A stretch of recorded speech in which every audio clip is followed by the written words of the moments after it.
about 10 to 15% of the area of Seoul forest has this kind of rock. Now, particularly in the context of water management, one of the challenges is this water which falls on these rocks will gain speed and suddenly start running off. So we need to think about a smart way in which such flow gets arrested. So for that, we have these rock structures here, right? So these are rock walls, you call them, stone walls, you call them. So what are we doing basically? These are bunds. With rocks we are creating these bunds. With stones, bigger stones, you are creating these bunds. These will be useful to cut off the pace of water. We need to slow the water, and then that water which is slowed needs to be stopped. Then you will help it spread, and finally it will seep in. So first you need to slow it. Because the speed is more, you are using bigger rocks and trying to slow it.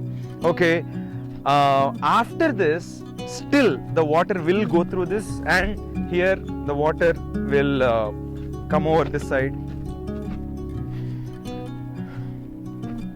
You have further downstream, we have pebbles, right? This is pebble bund, much smaller, but what are you doing here basically? You are creating another break for that flow of water. Obviously, one round of slowing down already happened with the rocks. Here, next round of slowing down will happen.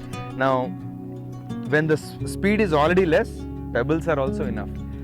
But understand the principle, it is not as much about, oh, first you have to use rocks, next you have to use pebbles. What if in your farm you don't have these pebbles? What will you do? You will use those rocks only again, there is no problem. Or what if you don't have big rocks? You will use same pebbles everywhere. The principle is you need to slow the flow of water. If the speed is more, rocks will be more helpful. If you don't have rocks, you can use these also and ensure that the water flow is minimized.